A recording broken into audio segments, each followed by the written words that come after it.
Assalamualaikum warahmatullahi wabarakatuh. Selamat siang waktu Turki dan selamat sore waktu Indonesia. Saya ucapkan selamat datang kepada para hadirin sekalian. Bagaimana kabarnya semuanya? Semoga semuanya sehat selalu dan diberikan kesehatan dan juga kelancaran dalam menjalani hari-hari kita semua. Sebelumnya saya ingin mengucapkan terima kasih karena telah menyempatkan waktunya untuk hadir di acara sharing session Tuknesia ke-41 dengan judul Persiapan Kuliah Magister di Turki bersama narasumber kita, Kak Ferisha Erina, mahasiswa S2 Manajemen Produk dan Pemasaran di Tokat Gazi Osman Pasha University. Sebelumnya perkenalkan, nama saya Syifa Jundia Khairah sebagai moderator. Saat ini saya sedang berkuliah di Ankara Haji Bayram Veli University, jurusan Hubungan Internasional. Nah, untuk teman-teman sekalian, di acara ini juga akan ada sesi tanya jawab dengan narasumber kita dan juga kuis berhadiah buat teman sekalian yang aktif berpartisipasi di acara sharing session kali ini dan juga aktif membuka kamera. Jadi kepada para hadirin dimohon untuk menyimak sampai akhir, jangan lupa membuka kameranya dan jangan sampai ketinggalan ya. Di sini saya ingin berterima kasih kepada Tuknesia Edu Foundation yang telah menyelenggarakan acara yang sangat bermanfaat buat kita semua. Dan untuk teman-teman sekalian yang mungkin belum kenal, Tuknesia adalah konsultan pendidikan ke perguruan tinggi negeri di Turki yang memberikan pelayanan.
Udah bisa kasih Pak? Halo, apakah suara saya terdengar, teman-teman? Sudah Kak Oke, Siva, sudah. Oh, sudah. Tadi Tadi terputus sampai mana ya? Mohon maaf. Turknesia mengadakan program S1 dan S2. Oh, oke. Mohon maaf teman-teman, sepertinya tadi ada kendala di internet. Saya ulangi lagi. Jadi di acara sharing session kali ini saya ucapkan terima kasih banyak sebelumnya kepada para hadirin yang sudah menyempatkan waktunya untuk bergabung di acara sharing session Tuknesia ke-41 dengan judul Persiapan Kuliah Magister di Turki bersama narasumber kita Kak Ferisha Erina, mahasiswa S2 Manajemen Produk dan Pemasaran di Tokat Gazi Osman Pasha University. Nah, di acara ini akan ada sesi tanya jawab dengan Kak Ferisha sebagai narasumber kita dan juga akan ada kuis berhadiah. Jadi kepada para hadirin dimohon untuk menyimak acaranya sampai akhir. Bagi yang bisa membuka kamera dimohon untuk membuka kameranya dan juga mencatat ya. Barangkali nanti dari catatan itu ada yang akan ditanyakan dan keluar di kuis berhadiah. Dan untuk hadirin yang mungkin belum kenal, Tuknesia adalah konsultan pendidikan ke perguruan tinggi negeri di Turki yang memberikan pelayanan terlengkap. Nah, untuk tahu lebih lanjut, mari kita tampilkan video company profile dari Tuknesia Edu Foundation.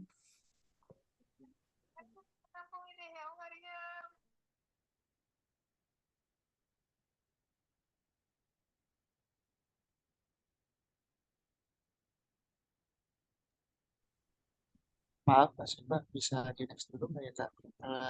Like laptopnya soalnya. Gimana, Kak? Bisa di next dulu Kak, soalnya laptopnya agak nge-lag ini. Oke. Lagi.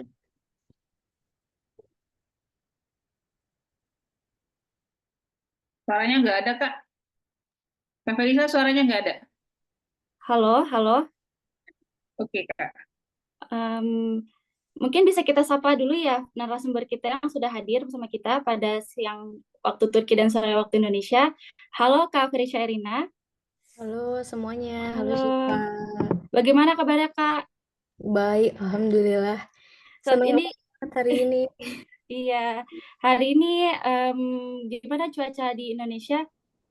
Baik, cuma Indonesia sekarang lagi sering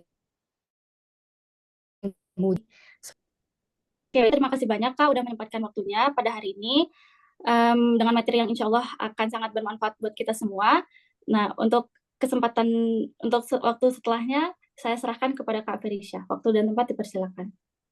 Terima kasih Syifa. Bentar, aku share screen dulu.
Teman-teman, ini apa sudah terlihat? Belum, Kak. Belum ya? Sebentar.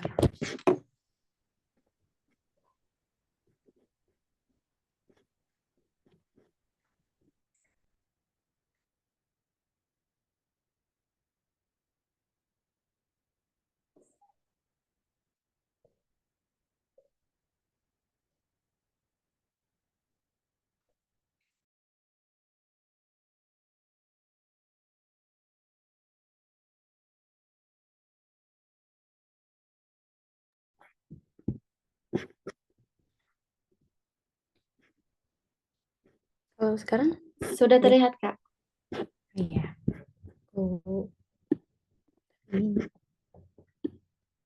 geser sedikit ya, sebentar.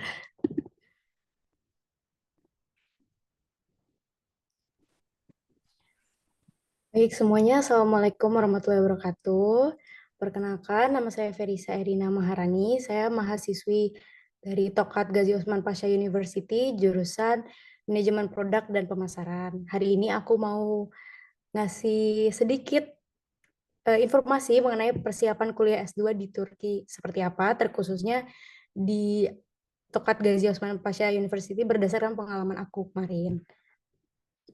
Nah, untuk kuliah di Turki S2 itu sebetulnya ada 3 cara. Yang pertama itu melalui beasiswa, melalui tes, dan melalui berkas. Beasiswa ini teman-teman mungkin dari kemarin banyak yang penasaran ya, ini ada dari Turkiye Burslare dan dari TDV atau Diyanet Burslare. Bedanya apakah kalau TDV dengan YTB? YTB itu teman-teman bisa apply dari semua jurusan.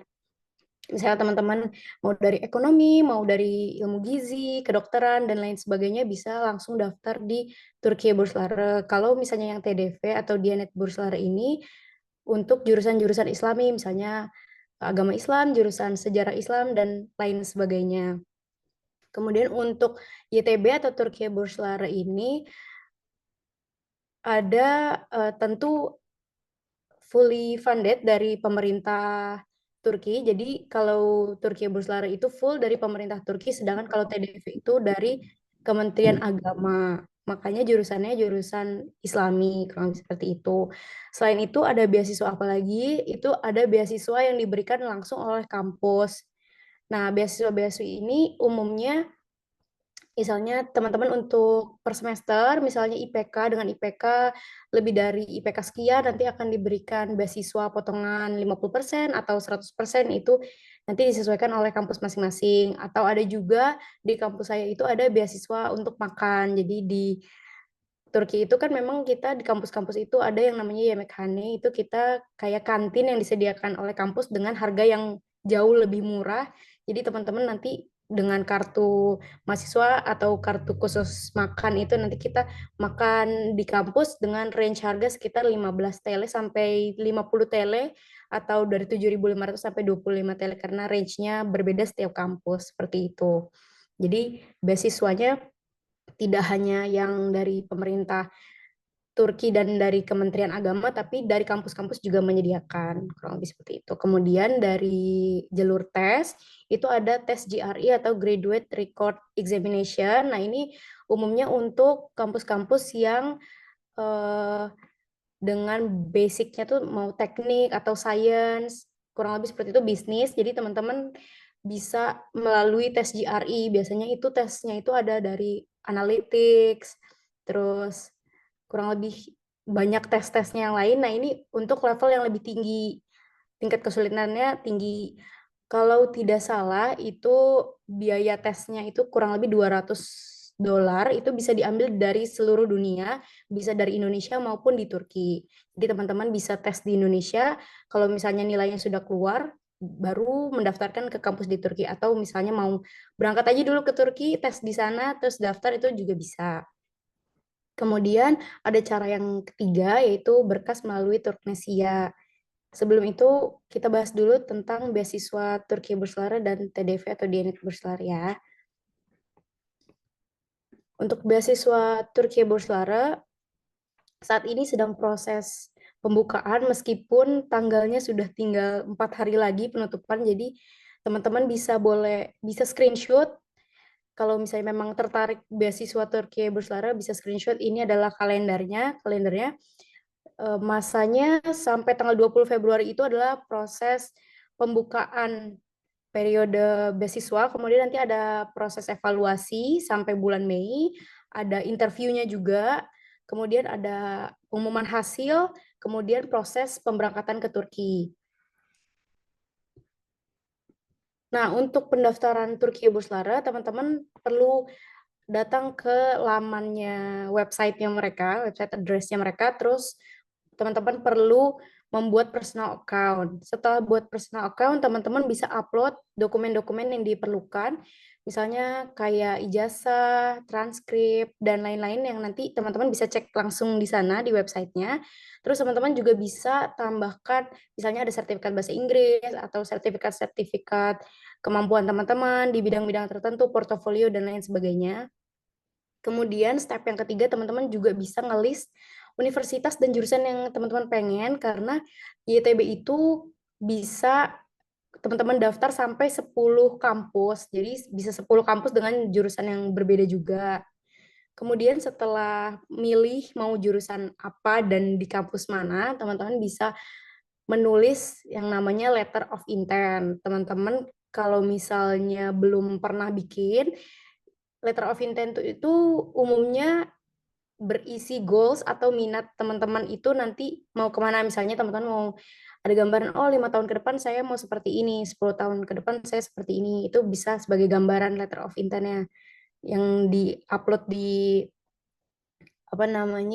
website dari Turki Burslara. Setelah sudah di-upload semua, bisa langsung di-approve aplikasinya. Nah, setelah sudah di-approve aplikasinya, baru yang proses ini bisa dimulai.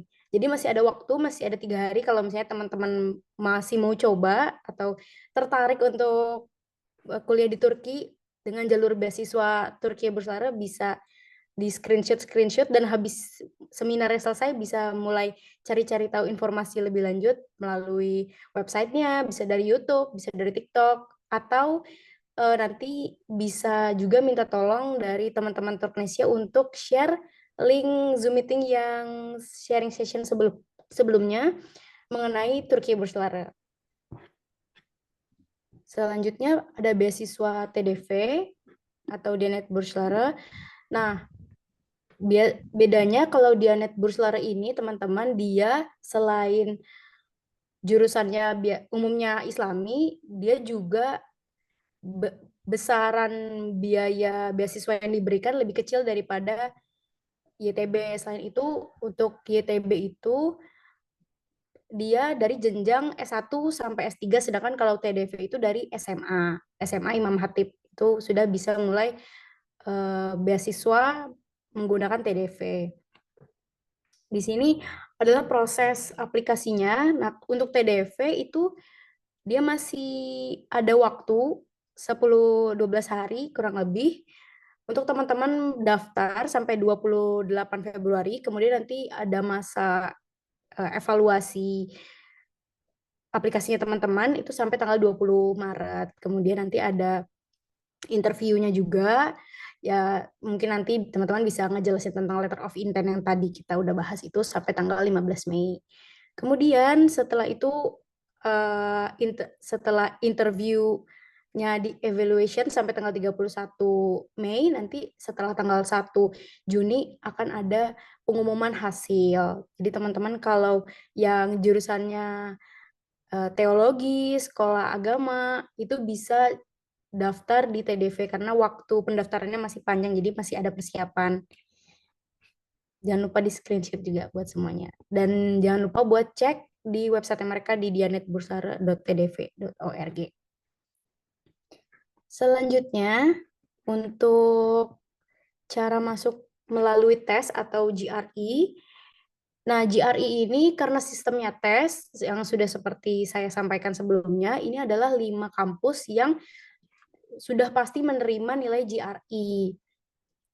Biasanya teman-teman kalau misalnya dari teknik, itu mau daftar, itu ada kampus-kampus, 5 kampus terbaiknya Turki lah istilahnya.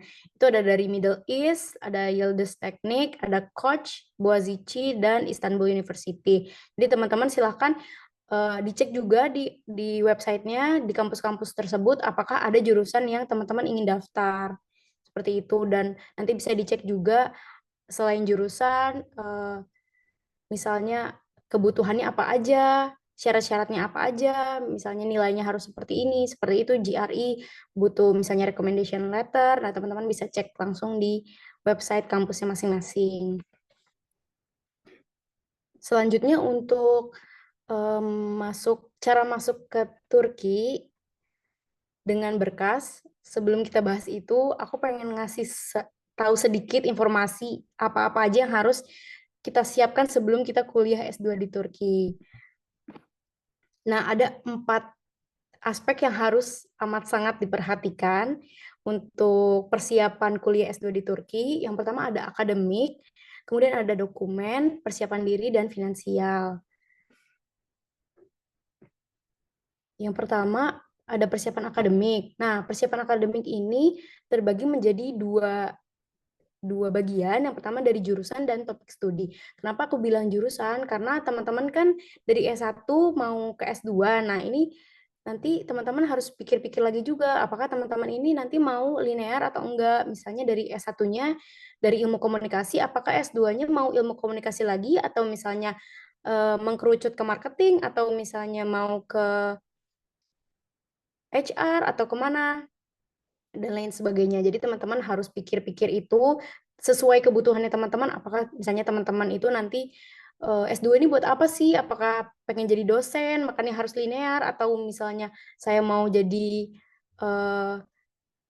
di pekerjaan saya membutuhkan jurusan ini dan itu. Nah, itu teman-teman bisa sesuaikan. Apakah di Turki ada, atau misalnya nggak ada, atau di kampus ini ada, di kampus lain nggak ada. Karena di Turki itu jurusannya sangat variatif ya, yang misalnya tidak umum di Indonesia, di Turki itu banyak jurusan-jurusan yang menarik juga gitu. Kemudian yang kedua ada topik studi. Nah, kenapa ini harus diperhatikan? Selain letter of intent yang tadi tentang minat kita atau goals kita, ini perlu ada topik studi. Jadi teman-teman kalau misalnya mau mendaftar melalui berkas, teman-teman tuh ada beberapa kampus yang minta kita untuk bikin esai.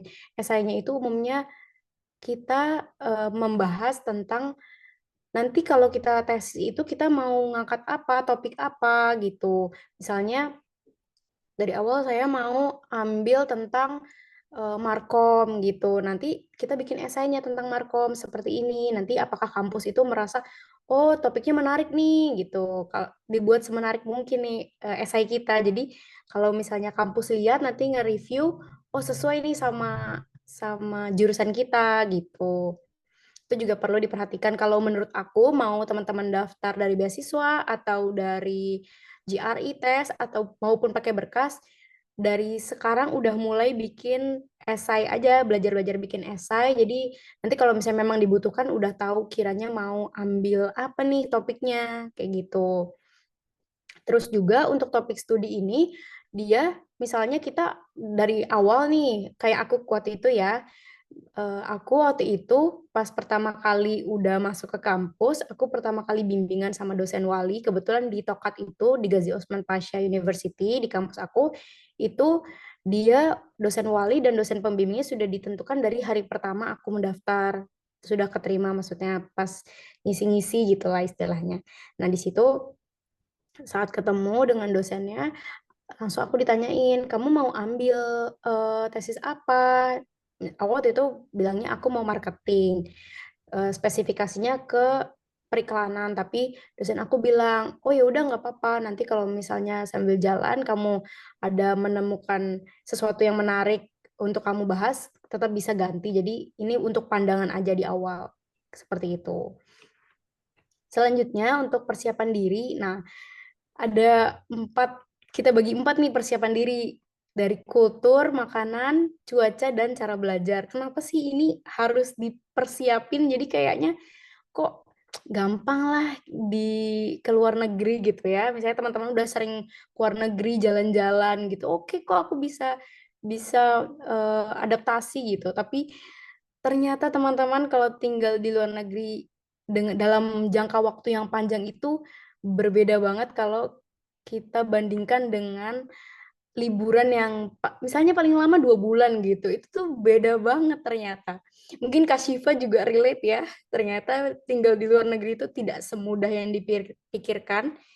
Nah, dari kulturnya juga misalnya teman-teman nih kita kan cara cara bergaulnya beginilah orang Indonesia, cara jokes-nya misalnya contoh kayak gitu. Terus habis itu kalau di Turki yang beda banget misalnya cara mereka beragama kayak apa. Nah, kita kan sebagai orang Indonesia nih menghadapi perbedaan-perbedaan tersebut nggak mungkin dong kita langsung di orangnya ih kok beda sih atau kita langsung mencela mereka kan nggak mungkin ya. Jadi menurut aku teman-teman juga perlu searching-searching lah dari sekarang kayak apa sih kulturnya Turki, mereka tuh punya perbedaan apa sama Indonesia. Selain di kultur juga sama makanan dan cuaca. Apakah teman-teman ini sekiranya kalau di sana tuh bahasanya ya kerasan nggak sih, nyaman nggak sih di sana? Terus setiap kota juga punya perbedaannya masing-masing. Kayak Kayseri sama Tokat itu punya perbedaan yang lumayan jauh. Kayseri itu punya gunung es, jadi dinginnya itu jauh beda sama Tokat atau sama Ankara gitu. Karena semakin ke sini mungkin kita saljunya nggak tebel, tapi di Kayseri tebel nih. Nah itu kan kalau secara nggak langsung ya itu bisa mempengaruhi ke diri kita juga. Misalnya oh cuacanya tuh dingin banget, kita gloomy, jadi males nih belajarnya, misalnya contoh kayak gitu. Itu ternyata bisa mempengaruhi juga. Terus kayak satu fenomena yang pasti dialami sama semua mahasiswa Indonesia yang di Turki adalah makanannya itu kita amat sangat gimana ya, makanan Indonesia itu kan enak banget ya. Kita tuh orang-orang Indonesia tuh mungkin terbiasa makan sama nasi, sama sesuatu yang pedes-pedes. Sedangkan di Turki ini kebalikan, teman-teman. Banyaknya makan roti, terus flavornya lebih hambar, cuma bumbu-bumbunya itu cuma garam, lada gitu. Sedangkan kita nih yang banyak rempah-rempahnya, yang harus pakai bawang merah, bawang putih, misalnya kayak gitu, kunyit dan lain sebagainya. Nah, itu teman-teman juga harus diperhatikan nanti kalau mau berangkat, apa yang harus aku persiapin? Apa aku harus bawa bumbu? Apa aku harus belajar masak? Karena ternyata ini skill-skill yang nanti akan tumbuh pas kita ada di Turki yang tadinya nggak bisa masak, akhirnya kita jadi, ah kangen banget nih makan soto, kangen banget nih makan bakso, misalnya contoh kayak gitu.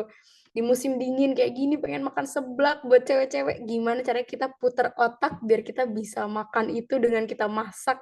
Nah, itu tuh seni yang dipunya anak-anak rantau. Pasti teman-teman yang dari S1-nya udah ngerantau juga skill-skillnya bakal lebih diuji lagi kalau misalnya nanti berangkat ke Turki. Terus yang terakhir ada cara belajar. Nah, ini tuh juga aku menemukan culture shock di cara belajarnya teman-temanku di Turki karena aku dulu waktu kuliah S1 itu lebih tipikal yang santai gitu loh. Tipikalnya kayak mau ujian ya nggak SKS banget lah, tapi ya 2 hari 3 hari sebelum gitu aja menurut aku udah cukup lah kita review ulang. Tapi ternyata teman-teman aku di Turki ini mereka cukup ambisius nih. Aku juga cukup kaget. Jadi kalau di Turki ini aku nggak tahu ya di kampusnya Kashifa juga sama apa enggak, tapi aku nemu di beberapa kampus kalau lagi musim ujian itu perpustakaannya buka 24 jam. Dan teman-teman aku itu pada nginep di perpus karena mereka mau belajar. Terutama buat misalnya besoknya nih mereka mau review banget nih. Mereka sama teman-teman gitu. Eh, Kalau aku sih enggak ya. Kalau teman-teman Turki-Turki ini mereka banyak yang sampai nginep di perpus buat nge-review lagi. Mereka saling tanya jawab, buka-buka buku segitunya. Bahkan kita di Indonesia kan kayak kalau mau ujian aja ya udahlah kita healing aja dulu, kita makan ini dulu sebelum belajar atau ini itu. Kalau di sini enggak, mereka udah fokus dari beberapa hari sebelumnya. Jadi misalnya masa ujian itu 2 minggu gitu ya atau 10 hari. Nah, perpus itu akan buka lebih lama dari itu. Jadi misalnya 10 hari ujian, mereka akan buka 2 minggu atau sampai 17 hari untuk persiapan ujiannya itu, teman-teman. Jadi emang lumayan kaget juga ya teman-teman Turki ini ambisius dan jadinya kita yang tadinya kayak ya udahlah nggak usah belajar ngelihat mereka tuh jadinya kayak oh iya ya seru seru gitu belajar rame-rame di perpustakaan atau di kafe kayak gitu jadi kita juga keikutan ambisius gitu. Kemudian ada persiapan dokumen. Nah, ini teman-teman buat yang mau kuliah di Turki melalui berkas, umumnya itu dokumennya ini. Itu ada apa aja? Ada foto terbaru, terus ada copy of diploma atau ijazah, copy of transkrip ijazah, paspor, sama transkrip yang sudah ditranslate ke bahasa Inggris atau bahasa Turki. Kemudian ada copy of Tomer. Nah, Tomer ini apa sih? Tomer itu adalah kelas persiapan bahasa Turki. Ini hanya dipakai buat teman-teman yang mau ambil kelas dengan pengantar bahasa Turki. Jadi kalau teman-teman mau ambil yang bahasa Inggris, itu nggak pakai Tomer, tapi tetap harus ada persyaratan yang lain. Nanti kita bahas ya. Terus habis itu ada dokumen tambahan. Dokumen tambahan ini berdasarkan setiap kampus perbedaannya. Jadi kalau misalnya di kampus A mungkin dia minta tambah letter of intent. Di kampus B dia mintanya CV atau misalnya di kampus C dia mintanya ada recommendation letter sama letter of intent macam-macam gitu.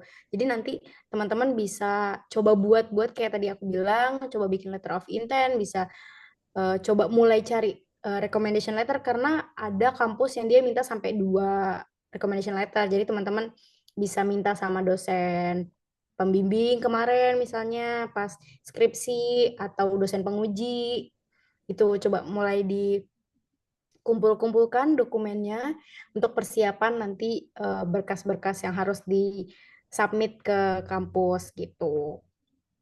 Kemudian English Proficiency Certificate atau sama kayak Tomer tadi, sertifikat-sertifikat yang bahasa Inggris nih kalau teman-teman mau ambil dari jurusan menggunakan bahasa Inggris, itu perlu ada sertifikatnya. Sebelumnya sertifikatnya ini kalau di Turki itu teman-teman baiknya menggunakan SAT atau TOEFL IBT. Ya. Jadi kalau misalnya yang TOEFL biasa atau IELTS, teman-teman bisa tes lagi di SAT atau di TOEFL IBT. Lalu, kenapa sih harus S2 di Turki? Alasan pertamanya tentu saja karena teman-temannya dari seluruh belahan dunia. Terus yang kedua, small class. Nah, ini maksudnya apa? Jadi small class ini gini. Jadi ada sedikit perbedaan dari Indonesia sama Turki dalam jumlah mahasiswa. Kalau di Indonesia sendiri mungkin satu angkatan S2 gitu rata-rata mungkin 20 orang gitu ya. Satu angkatan bisa sampai 100 orang. Tapi aku menemukan fenomena kalau di Turki itu S2 memang kuotanya kecil, teman-teman. Kayak di tempat aku sendiri itu untuk S2 di jurusan aku, di kelas aku, dan di angkatan aku itu cuma ada satu kelas dan satu angkatan. Totalnya untuk di angkatan aku hanya ada 9 orang. Nah, ini cukup beda banget sama yang ada di Indonesia, tapi ternyata setelah aku jalanin ini jadi menyenangkan karena kita jadi fokus, nggak banyak distraksi dari karena banyak orang, terus juga dosen-dosen jadi fokus ke kita juga, jadi lebih kita bisa sharing gitu sama teman-teman, sama dosennya juga.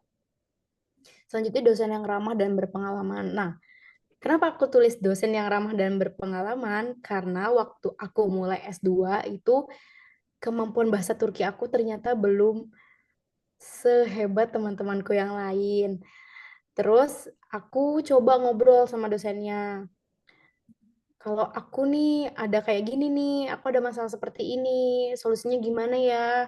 Terus dosennya bilang, oh ya nggak apa-apa, kamu tetap aja terus belajar bahasa Turki, tapi aku dikasih buku untuk dipinjamkan ya, tentunya dipinjamkan dari dosen-dosen, buku-buku dengan bahasa Inggris, jadi aku tetap bisa belajar tanpa harus kayak translate satu persatu bahasa Turkinya tuh apa. Jadi aku udah ada kebayang dulu lah gitu.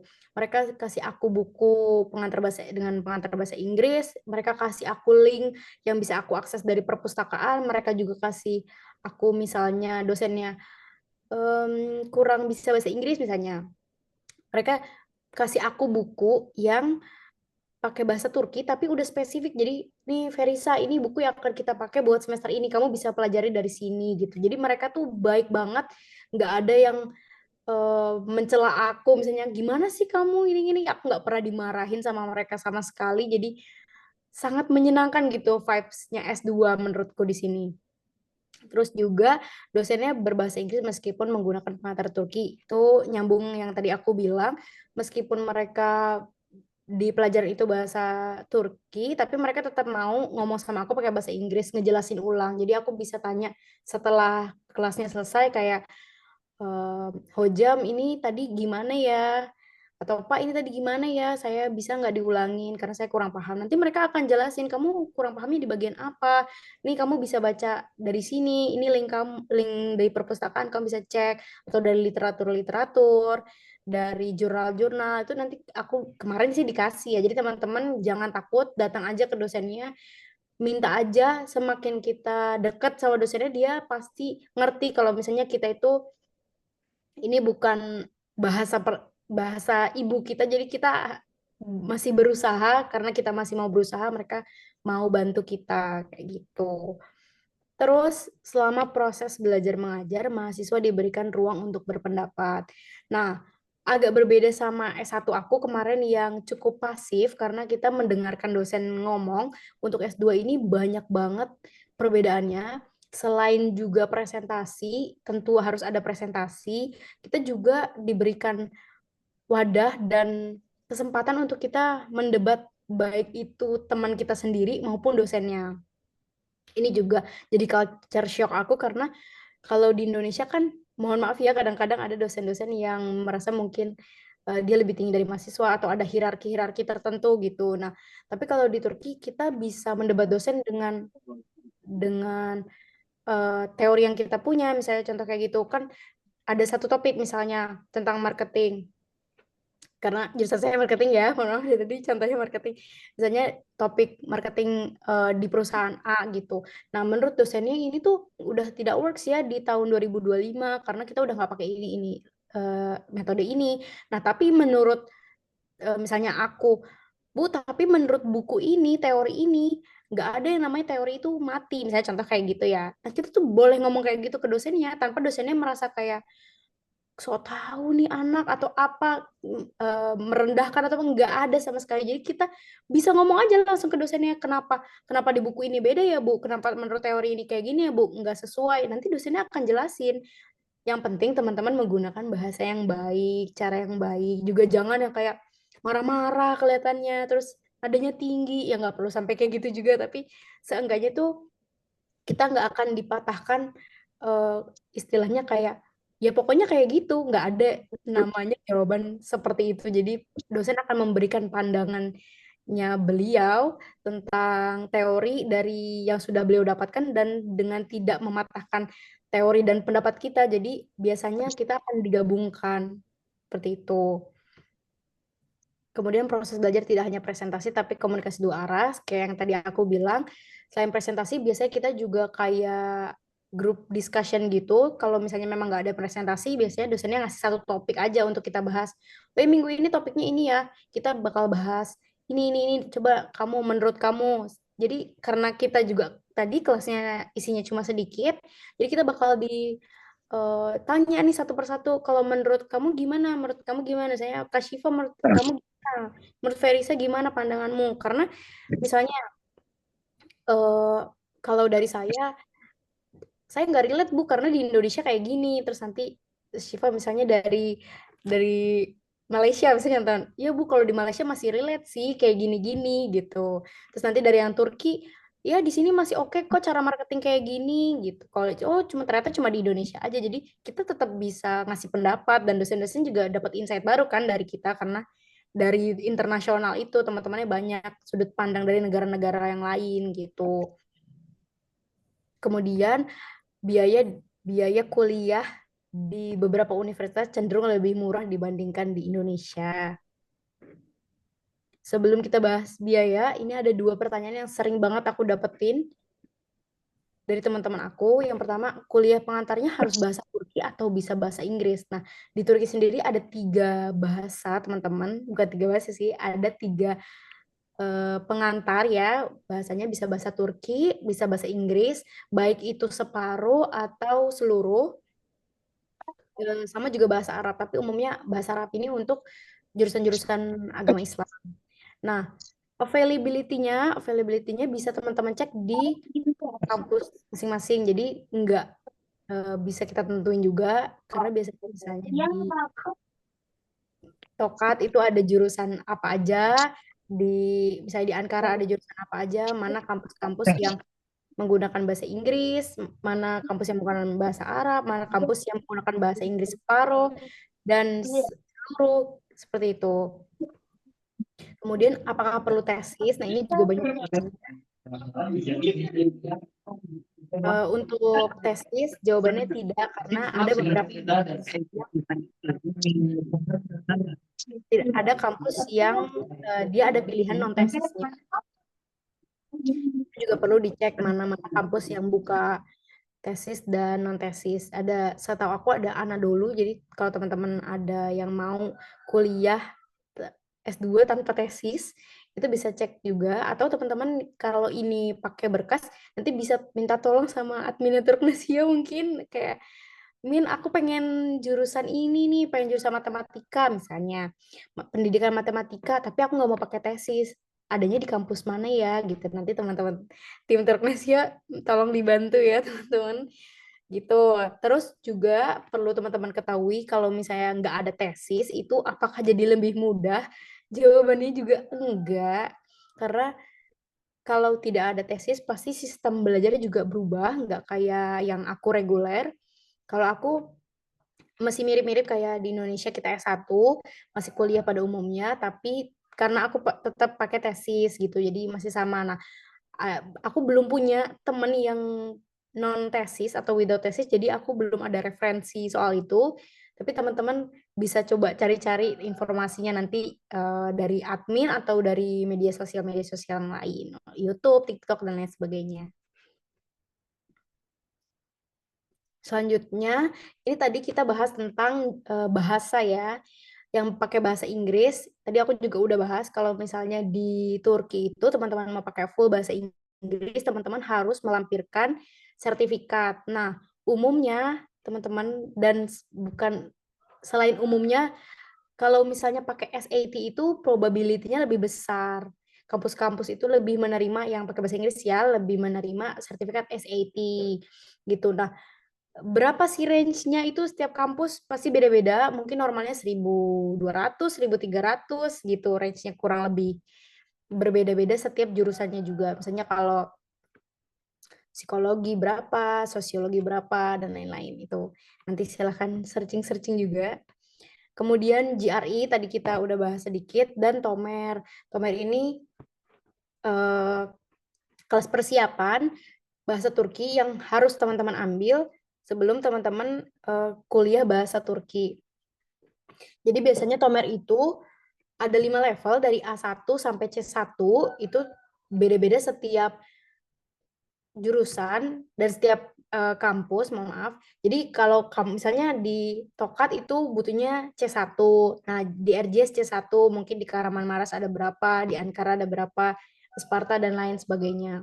Jadi ini perlu dicek juga nanti, tapi Tomernya itu wajib kalau misalnya memang teman-teman ngambil yang pengantar bahasa Turki.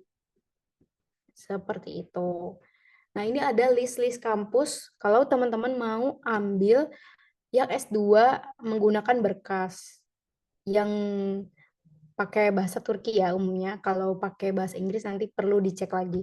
Ini ada Sakarya University, ada Sakarya, ada Ankara Social Bilimler University, ada Kütahya Dumlu Pınar, Bursa Teknik, Tokat Gazi Osman Pasha, ada RGS University di kota Kayseri, Anadolu University di kota Eskişehir, dan Süleyman Demirel University di kota Sparta.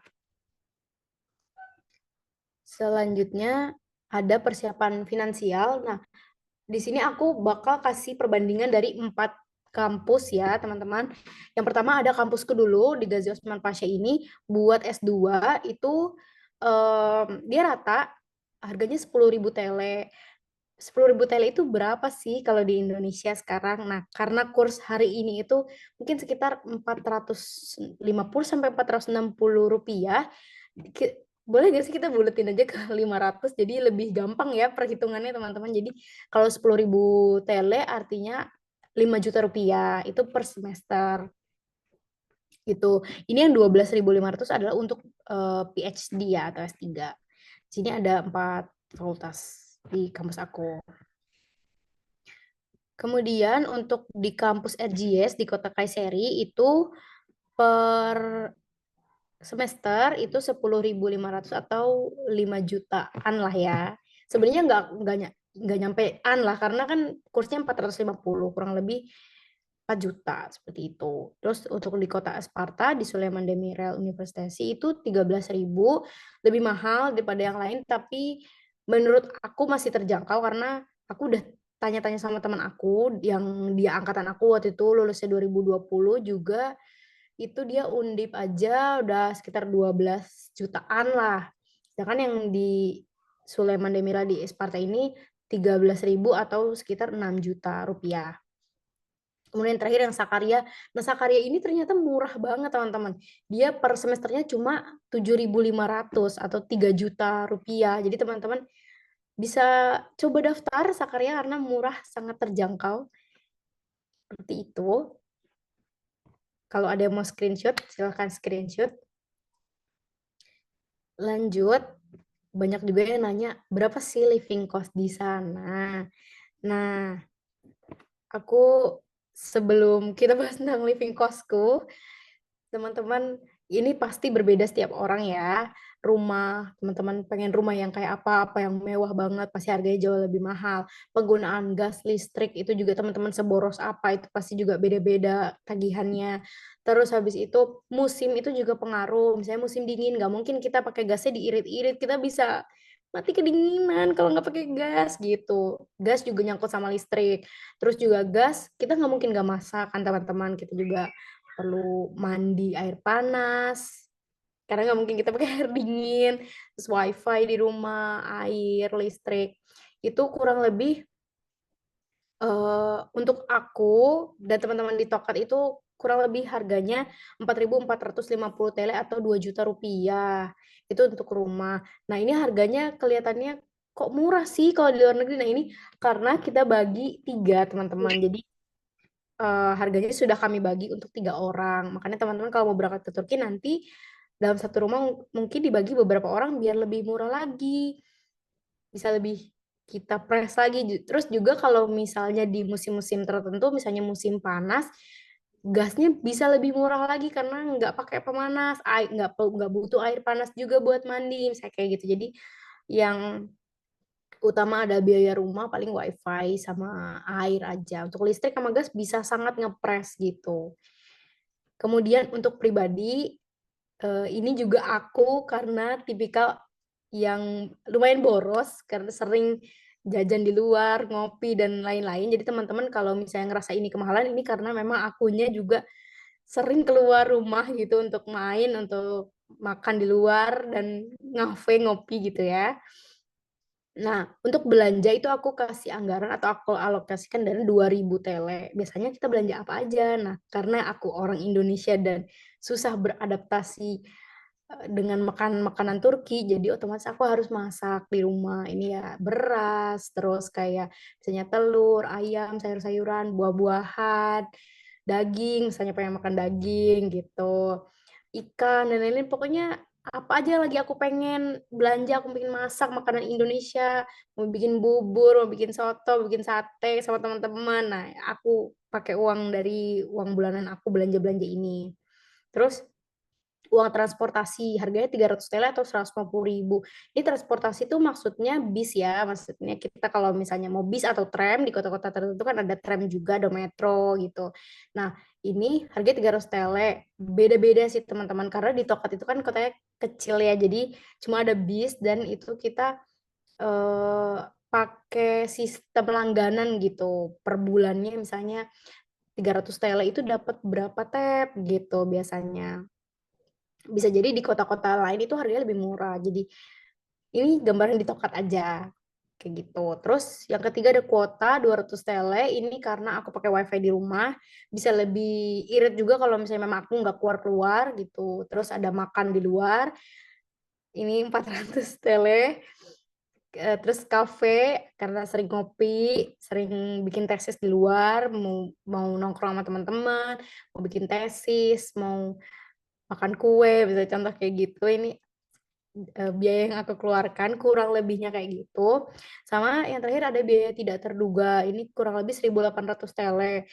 Biasanya aku pakai, aku tabung kalau misalnya aku takut aku sakit di musim-musim tertentu tuh kayak aduh badannya mulai nggak enak. Nah, aku ngambil uang-uang dari yang tidak terduga ini aku kumpul-kumpulin gitu. Atau misalnya aku mau main ke kota-kota lain, misalnya ada 17 Agustus, itu agenda yang sangat menyenangkan buat mahasiswa Indonesia yang ada di Turki. Kita sering datang ke Ankara, ke KBRI 17 Agustus, terus kalau misalnya ada event juga Lebaran, teman-teman Lebaran di Turki, aku biasanya suka datang juga ke KBRI karena biasa KBRI itu kayak open house gitu loh, mereka ada makan-makan gitu.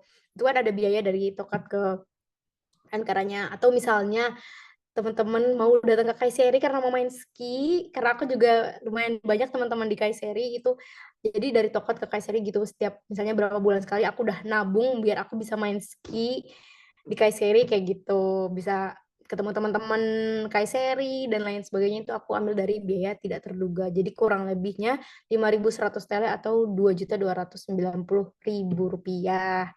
Kembali lagi ini biaya pribadi aku yang aku memang cukup boros, jadi teman-teman bisa amat sangat dihemat dengan berbagai macam cara, misalnya ya nggak macem-macem lah, nggak banyak nongkrong-nongkrong di kafe kayak aku, misalnya aku bisa kok belajar di rumah, ya udah nggak apa-apa gitu, malah bagus. Kalau aku tuh memang suka jalan-jalan aja gitu, terus aku full masak di rumah, bisa juga kayak gitu. Terus misal apa namanya misalnya rumah dapat yang lebih murah lagi gitu, itu bisa banget di-press harga-harganya. Ini kan karena berdasarkan pengalaman aku aja kayak gitu. Terus aku mau tunjukin sedikit, inilah foto-foto aku selama aku di Turki kemarin. Kebetulan aku sekarang udah di Indonesia karena sudah selesai sidangnya. Ini lagi proses untuk pengurusan ijazah dan menunggu dari kampus aja pengumumannya seperti apa. Yang dari pertama dulu yang kiri atas, ini foto alhamdulillah keluarga aku kemarin datang untuk menjemput aku pulang setelah aku selesai ujian. Kemudian yang di tengah adalah foto aku sama teman-teman waktu kita main ski di Kayseri. Kayak tadi aku bilang, aku cukup sering main ke Kayseri karena banyak teman-teman juga di Kayseri sesama Turknesia gitu. Datang ke sana jadi kita bisa main ski bareng-bareng, sekalian kayak ngobrol-ngobrol udah lama kan. Terus di kanannya juga ini aku sama teman kelas aku yang jumlahnya cuma sedikit ini. Aku punya satu teman orang Indonesia juga kebetulan yang cowok yang pakai topi. Terus ada orang Iran juga, tapi sisanya orang Turki kebetulan di angkatan aku dan terbagi dari wilayah Turki yang di seluruh Turki gitu. Maksudnya bukan spesifik di Tokat aja, ada yang dari Istanbul, Izmir dan lain sebagainya.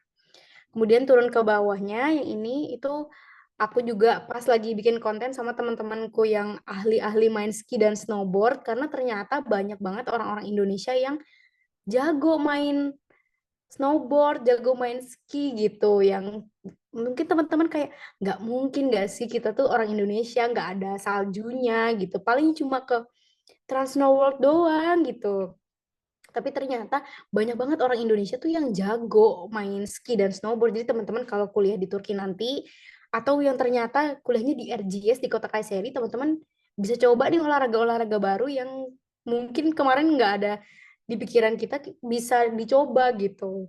Terus yang sebelah kirinya ini aku sama dosen pembimbing aku sekaligus dosen wali aku, Profesor Adem Tuzemen, dan yang sebelah kirinya lagi, ini foto aku sama teman-teman waktu kita lagi 17 Agustus, kayaknya tahun 2022 deh. Kita seneng banget kan karena pakai batik, ketemu banyak orang Indonesia di seluruh Turki, dari banyak kota juga, teman-teman dari Ankara, teman-teman dari Istanbul yang kita kenal gitu, sesama teman Turknesia, satu angkatan gitu. Jadi kita senang di sana, kumpul-kumpul udah lama, ngobrol-ngobrol sama mereka, jadi ngerasa kayak kita tuh lagi ada di rumah kita gitu, karena saking banyaknya orang Indonesia dan itu amat sangat beda vibes-nya ketika kita 17-an di Indonesia sama di luar negeri itu harunya sih bikin seneng gitu. Mungkin sekian dari aku sedikit persiapannya. Terima kasih. Aku kembalikan ke Ibu moderator kita, Kak Syifa. Wah, terima kasih banyak Kak Ferisha atas pemaparannya yang sangat jelas ya dan unik banget ya ternyata kuliah di Turki dengan segala perbedaannya. Nah, sebagai informasi juga nih teman-teman, jadi Kak Ferisha ini S1-nya dulu di Indonesia ya Kak ya. Ya, betul. Jadi memang beliau sudah apa yang disampaikan itu tentu sudah dipertimbangkan juga dari berbagai pengalaman yang sudah beliau dirasakan, apa aja plus minus kuliah di Indonesia dan di Turki gitu. Nah, agenda selanjutnya kita akan masuk ke sesi tanya jawab, tapi sebelum itu sambil teman-teman bisa mempersiapkan pertanyaan-pertanyaan apa saja yang pengen ditanyakan kepada narasumber kita Kak Ferisha hari ini, bisa kita simak bareng-bareng video company profile dari Turknesia Edu Foundation sebagai penyelenggara acara sharing session pada sore hari ini. Mari kita simak bersama.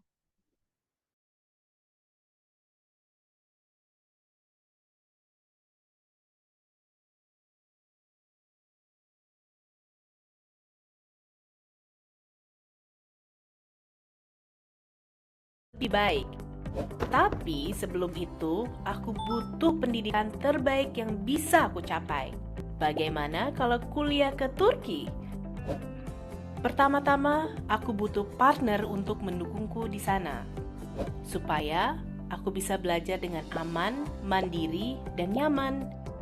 Turknesia membuat meraih mimpiku lebih mudah dengan kualitas tim, program, dan pelayanannya yang terbaik. Karena Turknesia menjamin siswa tidak akan mengalami kendala. Karena pendidikan di Turki adalah salah satu pendidikan terbaik di dunia. Dengan standar pendidikan Eropa, tersedia lebih dari ratusan jurusan. Dan kesempatan besar untuk mendapatkan pengalaman dari program pertukaran pelajar ke negara lain di Eropa. Apa sih yang buat Turki lebih cocok? Turki merupakan negara dengan 4 musim. Jadi, kamu bisa mengalami salju di musim dingin. Kombinasi dari budaya Asia dan Eropa, lingkungan Islami dan modern, objek wisata bersejarah, masyarakat yang ramah, dan biaya pendidikan dan biaya hidup yang terjangkau. Semuanya sempurna. Ayo, aku kenalkan bagaimana untuk memulai. Kamu bisa konsultasi untuk tahu Turki lebih baik lagi. Juga kamu bisa cari tahu jurusan mana yang cocok untuk kamu dan universitas mana yang terbaik untuk kamu. Semuanya bisa kamu tanyakan ke Turknesia. Lalu, kamu akan dibimbing oleh kakak-kakak dari tim Turknesia untuk mendaftar lewat 3 pilihan jalur pendaftaran. Program seleksi berkas, program YOS, program SAT. Program seleksi berkas adalah program untuk masuk universitas di Turki hanya dengan mencantumkan nilai raport sekolah dan nilai ujian nasional kamu. Program YOS atau Yabangsa Öğrenci Sınavı merupakan ujian untuk siswa internasional untuk memasuki universitas di Turki, yang mana akan menguji keahlian kamu dalam matematika, berpikir analis, dan penyelesaian masalah. Dengan nilai YOS yang kamu dapatkan, kamu bisa mendaftar ke universitas yang kamu inginkan, selama nilai kamu mencapai nilai minimum universitas. Program SAT merupakan standar ujian internasional yang menguji keahlian kamu di matematika dan bahasa Inggris. Dengan nilai SAT, kamu dapat mendaftar ke universitas dengan tingkat tertinggi di Turki, karena nilai SAT menjadi prioritas, dan tidak semua universitas menerima nilai ujian nasional kamu. Setelah kamu lulus proses pendaftaran, Turknesia tidak akan meninggalkan kamu. Turknesia akan membantu kamu dengan cek kesehatan, pengurusan dokumen, proses perizinan, dan manajemen akomodasi, sehingga kamu bisa belajar dengan nyaman di Turki. Turknesia juga akan membantu kamu mengalami budaya Turki dengan program persiapan bahasa Turki dan program tur studi. Dengan begitu, kamu akan beradaptasi dengan budaya Turki lebih cepat dan lebih baik. Ayo, buat mimpimu jadi nyata dengan Turknesia, your partner to study in Turkey.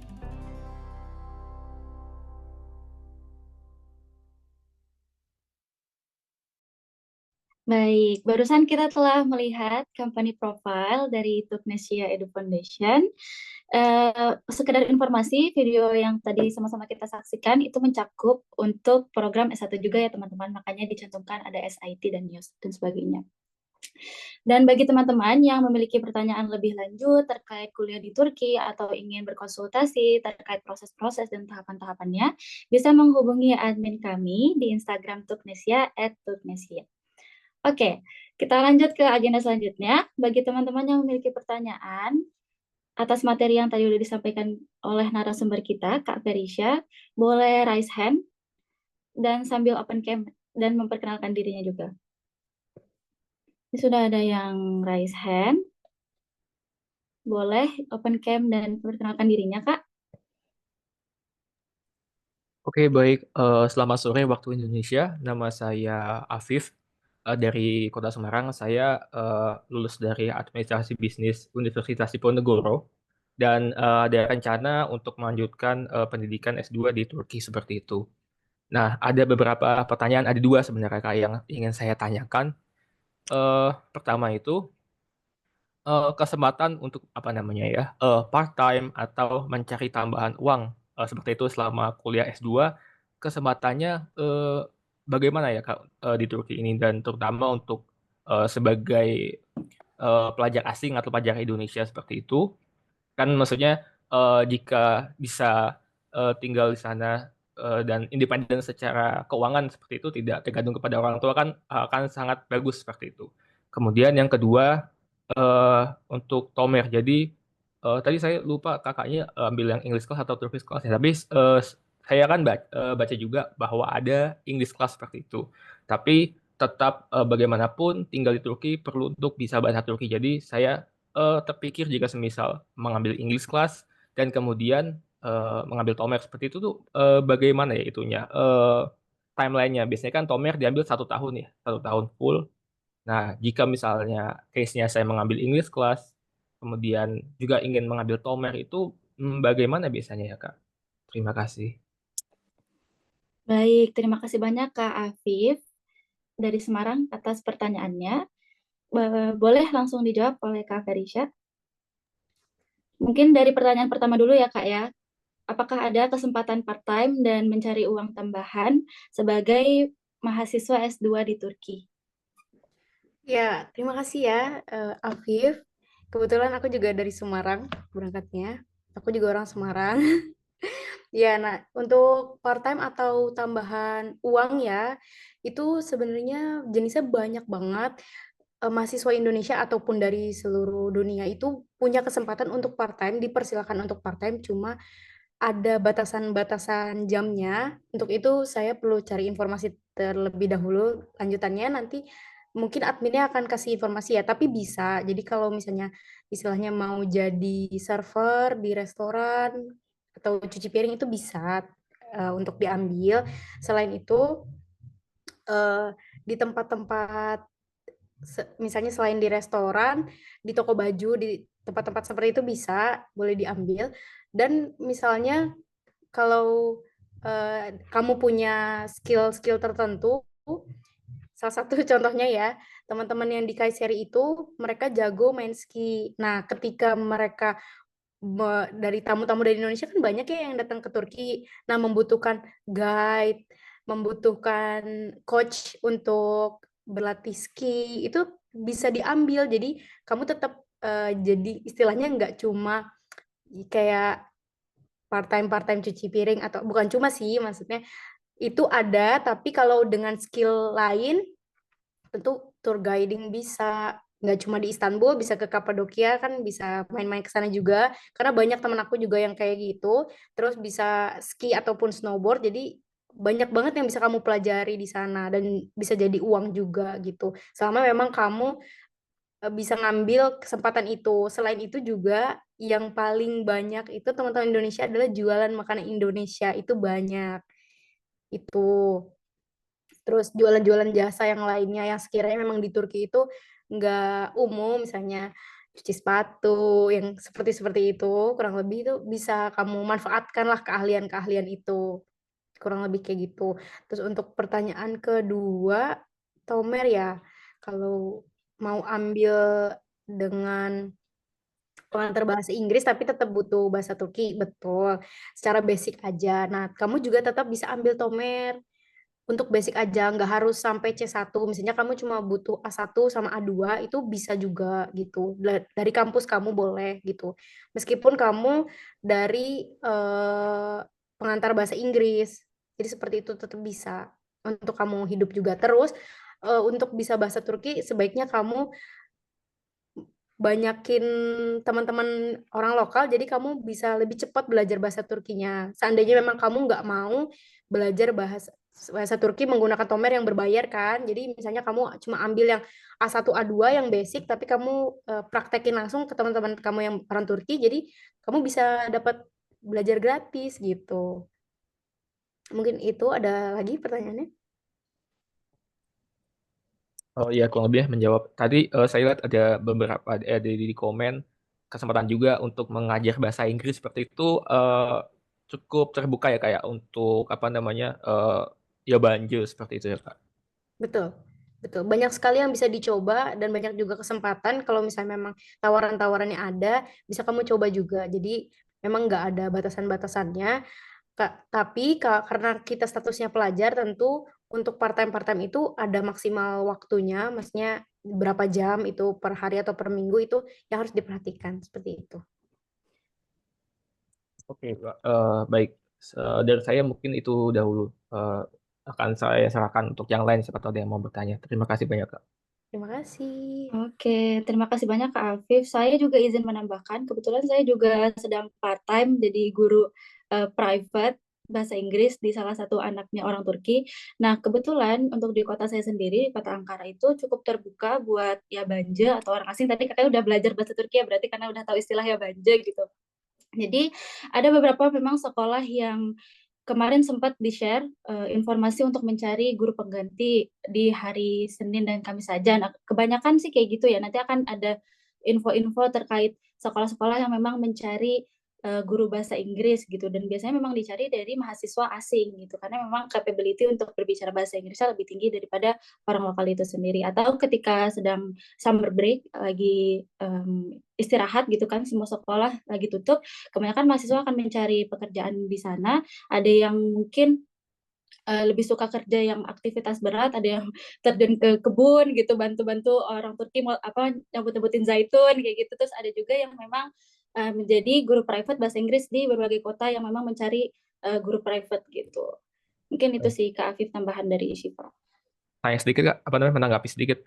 Tadi itu Kakak kan part time sebagai guru bahasa Inggris. Kalau di sana untuk requirement-nya biasanya mereka minta, oh ini harus misalkan punya sertifikat TOEFL atau ada sertifikat mengajar TESOL. Itu mudah atau susah ya, Kak? Kebetulan karena Syifa itu guru private, jadi memang diminta langsung sama orang tuanya karena Syifa kenal sama orang tuanya si anak tersebut yang memang orang Turki. Nah, ini asal-muasalnya karena Syifa sering makan bareng di luar. Nah, yang punya restorannya ini kenal gitu, karena saking seringnya nih makan di tempatnya beliau, akhirnya boleh dong ajarin anak saya. Nah, dari situ. Nah, tapi kalau untuk ke sekolah atau ke badan yang lebih formal, pasti ada requirement-requirement tertentu yang itu mungkin nanti infonya bisa kita share lebih lanjutnya ya, Kak. Oh ya, aku mau nambahin sedikit juga. Kalau yang untuk guru itu jalurnya dia sebenarnya banyak. Kalau Syifa kan karena sering makan di resto tertentu. Nah, ini bisa juga karena kalau teman aku itu karena dia itu dekat sama dosennya. Jadi dosennya itu tolong dong bantu aku ajarin anak aku bahasa Inggris gitu. Karena mungkin beliau itu waktunya kurang, lebih sering di kampus, terus kayak mungkin suami istrinya bekerja, jadi kayak bisa nggak ya sehari dalam seminggu misalnya 1 hari cuma 2-3 jam kayak gitu. Teman aku juga ada yang kayak gitu.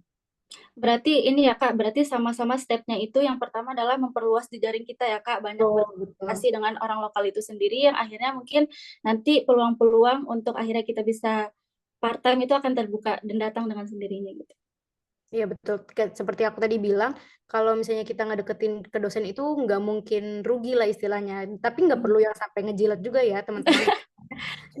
Nggak perlu sampai yang muji-muji juga, enggak, tapi kita memang terbuka aja sama dosennya, tanya-tanya, kan pasti mereka juga penasaran ya, kita orang Indonesia gimana, kita juga nanya ke dosennya kayak apa sih perbedaannya, kayak gitu, terus bahas-bahas macam-macam di luar materi perkuliahan itu akan jadi manfaat banget nantinya, entah nanti pas kamu tesis atau pas lagi perkuliahan itu jadi menyenangkan banget kalau menurut aku. Jadi kamu bisa mulai dari ke dosen-dosen dulu yang paling dekat selain ke teman-teman gitu. Oke, Baik, Kak. cukup ya Kak Afif. Terima kasih banyak atas pertanyaannya. Mungkin bisa kita berlanjut ke pertanyaan selanjutnya dari teman-teman. Ada yang ingin bertanya bisa raise hand. Oh, dari Kak Muhammad Supratman. Boleh perkenalkan dirinya, Kak? Oke, izin ya Kak. Nama aku udah disebutkan tadi Muhammad Supratman, biasa dipanggil Man. Saat ini sedang studi di Malang, jurusan Hubungan Internasional. Dan semester akhir sekarang ini. Insya Allah bulan 3 udah sidang gitu. Nah, ya agak dilematis juga sebenarnya. Untuk ini lanjut studi apa kerja, tapi saya ingin berencana untuk lanjut studi dan opsinya itu di Turki gitu. Karena memang tertarik dengan Turki dari mondok, dari SMA, karena beberapa baca buku orang kuliah di Turki dan ya begitulah. Jadi dapat ini saya di situ. Pertanyaan saya ini sih Mbak, ini sih Kak, apa namanya? Ini kan saya belum lulus nih. Apakah masih ada peluang untuk bisa mendaftar dengan tadi dalam artian belum lulus gitu? Tapi apa alternatifnya gitu loh, sehingga saya bisa mendaftar di tahun ini gitu. Itu pertama. Yang kedua, ini setelah linear dengan apa yang ditanyakan sebelumnya terkait partner dan sebagainya, apakah di sana juga terbuka untuk lowongan yang kayak mengajar kaji, terbuka untuk lowongan yang jadi imam, masjid dan lain sebagainya. Karena kebetulan saya dari semester 1 hingga semester 8 ini tidak pernah ngekos gitu, tinggal di masjid, ngajar orang di sini gitu. Sehingga untuk biaya bulanan, untuk makan dan sebagainya tercukupilah di sini. Sehingga sangat pressure untuk kebutuhan lain-lain itu ya. Orang tua fokus kuliah gitu, fokus untuk biaya kuliah seperti itu. Sama apalagi tadi ya. Nah, yang saya kan beberapa cukup update juga terkait informasi geopolitik dan sebagainya lah. Karena memang HI yang sebagaimana saya tahu bahwa Turki sekarang sedang krisis moneter di mana inflasinya tinggi sekali. Jika dikonversikan dengan dolar, konversikan dengan rupiah ya uang rupiah cukup tinggi di sana. Beberapa artikel yang saya baca juga. Itu apakah berdampak ke pendidikan atau berdampak ke sosial politiknya atau kayak gimana itu Kak? Itu sih dari saya gitu. Karena ini kan dirasa cukup margin untuk ditanyakan seperti itu. Terima kasih Kak. Oke, terima kasih banyak atas pertanyaannya. Kak Man ya, dari Malang. Mungkin Kak Ferisha bisa dijawab satu persatu, Kak. Dari yang pertama, apakah ada kesempatan untuk mendaftar kuliah di Turki dengan kondisi belum lulus di tingkat universitas yang sebelumnya, atau dengan catatan belum punya ijazah gitu ya? Ya, sebelumnya terima kasih atas pertanyaannya, Mas Man ya. Untuk belum ada ijazah dan transkrip, misalnya nanti kan berarti Maret ya, itu insya Allah sudah sidang. Nah, masalahnya kalau mau ambil beasiswa, itu kan sebentar lagi tutup, yang beasiswa YTB dan TDV. Jadi itu perlu diperhatikan lagi kalau misalnya memang Masnya mau ambil beasiswa. Nah, kalau saran saya, kalau misalnya memang mau istilahnya mau beasiswa, tapi gimana ya, bukan yang YTB dan TDV, Masnya tetap bisa ambil yang menggunakan berkas, nanti baru ambil beasiswa dari kampus. Seperti itu. Atau misalnya nanti mendaftar YTB-nya setelah saat tomer. Jadi kan nanti kuliah bahasa Turki dulu, pas proses kuliah bahasa Turki itu bisa apply untuk beasiswa YTB seperti itu. Jadi masih ada kesempatan. Karena kalau misalnya belum ada ijazah dan transkrip, otomatis kan ijazah yang dimiliki kan masih ijazah SMA ya Mas. Nah, nanti mereka mau menilainya dari hitungan apa gitu istilahnya. Jadi kalau masih mau berangkat tahun ini, istilahnya dalam beberapa bulan ke depan, itu saran saya seperti itu. Jadi daftar aja dulu, nanti bisa daftar YTB di periode selanjutnya, atau bisa langsung ambil beasiswa dari kampus. Karena tadi sudah saya bilang juga, beasiswanya itu ada banyak Mas kalau dari kampus. Ada yang beasiswa per semester, uang semester, ada yang beasiswa makan, banyak banget jenis beasiswanya. Seperti itu. Karena teman-teman saya juga banyak yang ngambil beasiswa makan, beasiswa semesteran gitu. Dan itu terbuka untuk seluruh mahasiswa, dan ada juga beasiswa khusus untuk orang asing di kampus saya gitu. Itu berbeda-beda setiap kampus, tapi di kampus saya ada. Kurang lebih seperti itu pertanyaan pertama. Terus selanjutnya tadi pertanyaan kedua itu Tentang ini Kak, apa kesempatan buat part-time menjadi imam ya. masjid atau guru mengaji? Untuk jadi guru mengaji tentu ada, tapi untuk kan tadi kan ada jawaban kedua untuk kayak muazin gitu ya, azan ya. Nah, itu kalau setahu saya di Turki itu ada regulasinya sendiri, jadi tidak setiap orang bisa mengaji azan seperti di Indonesia. Jadi hanya orang-orang tertentu yang memang sudah ditugaskan untuk menjadi muazin gitu. Nah, tapi untuk guru ngaji sekiranya memang ada permintaan pasti tetap bisa gitu. Kemudian untuk yang tadi Masnya juga ceritain kalau di Indonesia itu di asrama yang full dibiayai ya Mas ya kalau nggak salah. Nah, di Turki itu juga ada yang seperti itu, memang khusus agama juga. Itu kayak Suleimaniye itu juga kan gratis ya. Jadi di sana ada istilahnya namanya Suleimaniye. Jadi di sana itu juga kurang lebih seperti itu, kayak punya Masnya, itu daftar ke sana. Jadi nanti kita istilahnya itu dari uang wakaf gitu, Mas. makan dibiayai, terus nanti ada pendidikannya di dalam kan kayak asrama gitu ya, dia kayak pondok gitu, kurang lebih kayak gitu. Nanti mungkin bisa tanya-tanya juga dan searching-searching juga tentang pendaftaran Sulaimaniye Turki itu kayak apa. Terus pertanyaan terakhir itu tentang inflasi di Turki, apakah mempengaruhi sosial politik dan pendidikan? Jawabannya selama saya kuliah di Turki, itu saya tidak merasa ada gangguan baik itu di pendidikan maupun sosial. Kalau misalnya perbedaan dari inflasi itu, ketika saya berangkat itu kursnya 2.000, kurang lebih 2.000. Nah, harga-harga itu mengikuti gitu Mas. Jadi kalau misalnya di kursnya itu 2.000, mungkin harga-harga yang sekarang ini misalnya cuma berapa puluh lira gitu. Jadi hitungannya meskipun sekarang jadi 500, kalau kita kembalikan kursnya pakai Indonesia itu sama gitu. Tapi Kurang kalau untuk dari UKT sendiri ada perubahan ya Kak ya. Tapi kan UKT Pakai, itu ya. per angkatan ya bahasanya. Betul. Kalau di Turki itu sistemnya kayak gitu, tapi kalau di kampus aku sendiri sih memang hampir semua naik gitu ya. Aku awal itu kalau teman-teman yang angkatan 2020 dulu di RGS itu kalau nggak salah 3.000 lira sampai 4.000 lira. Kalau sekarang itu cuma 1 juta 2 juta, tapi karena semakin naik angkatan dia pasti harganya naik.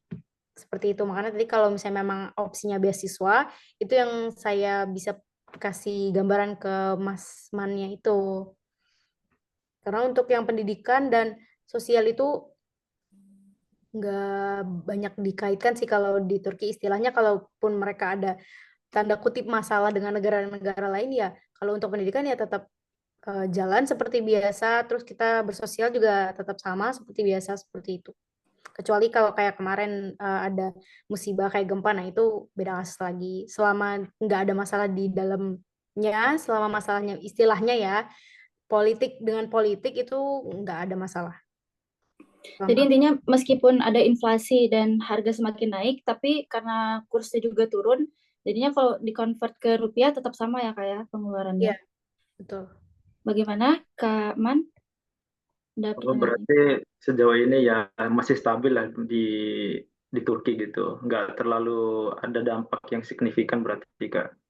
Iya, Eh, selain kampus ya maksudnya. oh iya, sama ini Kak, mohon izin agak sebenarnya banyak yang ninggali tapi satu lagi nih. Tadi kan yang di Sulaiman University apa tadi? Oh bukan, Ya, itu tuh, apa tadi Kak?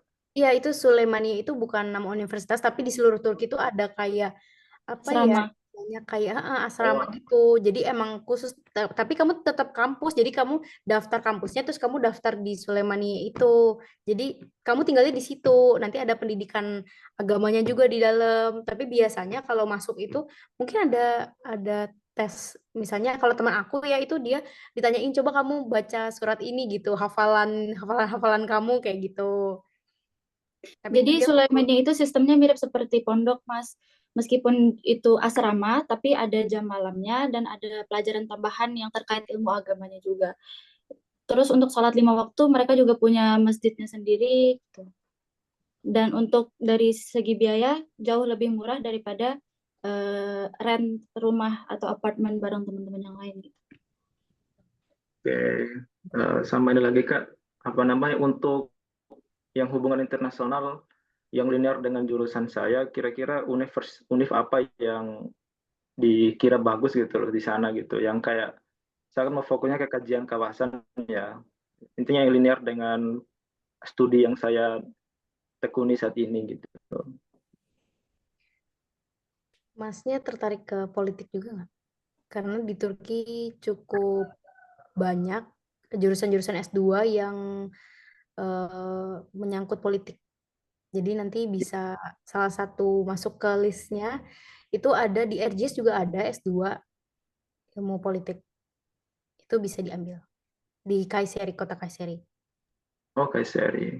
Oke, thank you Kak Itu ada infonya. Suleimaniye juga di Kayseri. Dia banyak banget yang seperti itu, yang pondok, yang pesantren gitu-gitu, banyak banget ya di Kayseri. Terima kasih banyak Kak, semoga bisa berkonsultasi lanjutan. Oke, siap. Mas. Terima kasih banyak kepada Mas Man atas pertanyaannya. Boleh satu lagi kali ya pertanyaannya. Ada teman-teman yang ingin bertanya, boleh raise hand. Dari Kak Ulfah Hasanah, boleh open kamera dan memperkenalkan dirinya, Kak.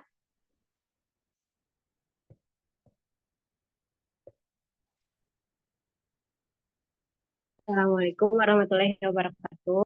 Waalaikumsalam warahmatullahi wabarakatuh. Ya Kak, izin bertanya. Sebelumnya perkenalkan dulu, nama saya Ulfa Mriatul Hasanah. Saya asal Karawang.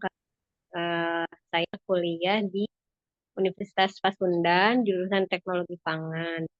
Kebetulan sekarang sudah lulus Kak, dan rencana sedang mencari studi lanjutan itu S2. Dan salah satunya saya tertarik untuk sekolah di Turki. Kemudian saya minta maaf tadi tidak ikut dari awal nih Kak, jadi saya mau bertanya, mungkin saya minta maaf kalau misalnya pertanyaan saya ternyata sudah dijelaskan gitu ya. Langsung aja, Kak Ferisa, saya mau izin bertanya. Yang pertama, tadi kan Kakak jelaskan mengenai biaya kuliah ya.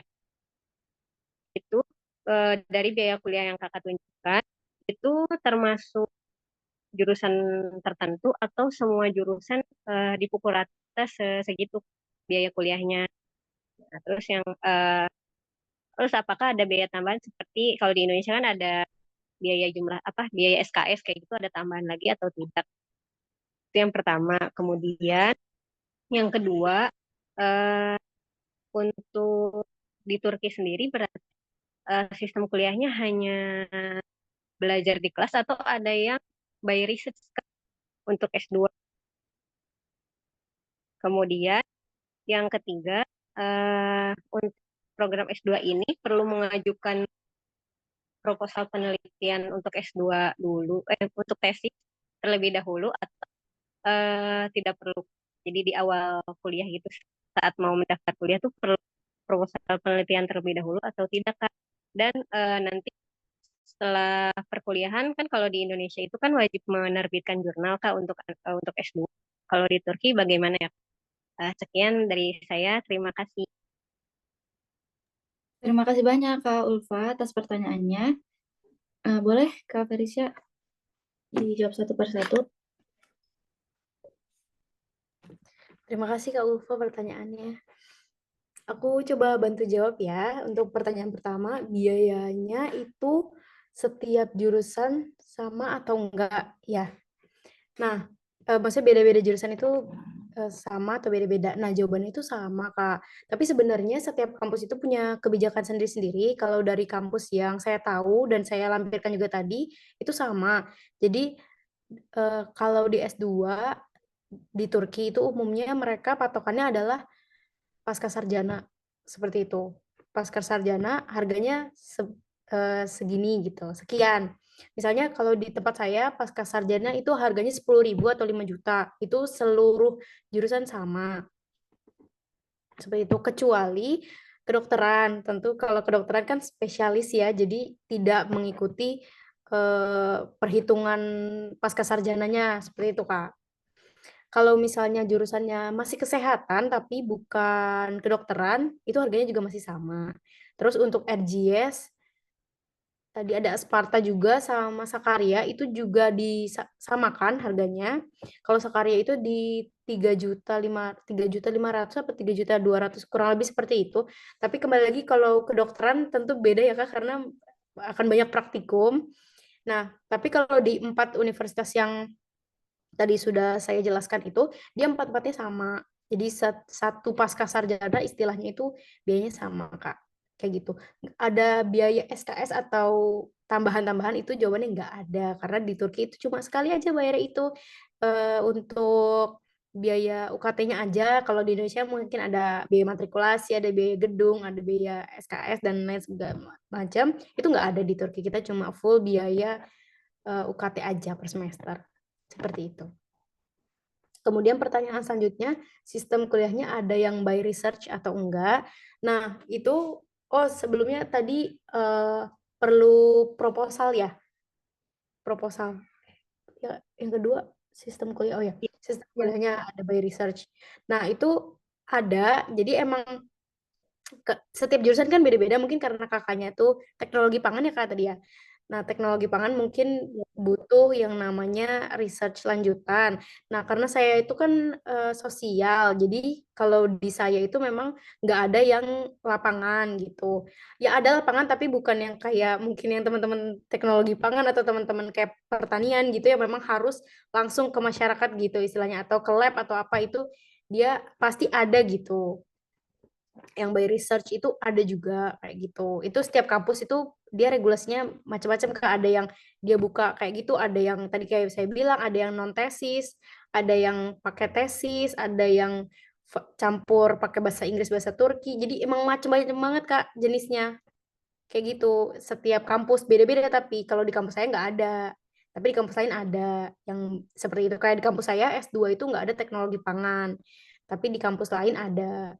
Seperti itu. Kemudian untuk proposal tesis, itu biasanya sebelum mendaftarkan di bagian berkas itu perlu submit juga kalau misalnya memang kampus itu minta. Tapi biasanya itu saya tetap, kalau kemarin saya tetap buat esai, tetap buat letter of intent. Itu tetap saya selama saya mendaftar tetap saya kasih. Jadi pas udah keterima itu dosen saya akan tanya lagi, mana nanti kamu mau apa untuk tesisnya gitu, kamu mau topik apa gitu, dari awal sudah ditanya, kurang lebih seperti itu. Nah, tapi kalau misalnya di tengah-tengah itu kita mau ganti ya boleh juga. Jadi dosennya cuma ngecek aja sebenarnya kayak kita itu mau ke arah mana, kan luas banget ya Kak. Misalnya S2 itu kita mau ambil topik apa karena terlalu luas, jadi dosen itu minta untuk dikerucutkan kira-kira kita ini minatnya kemana, seperti itu. Kemudian untuk wajib terbit jurnal ini juga kembali lagi ke universitasnya masing-masing.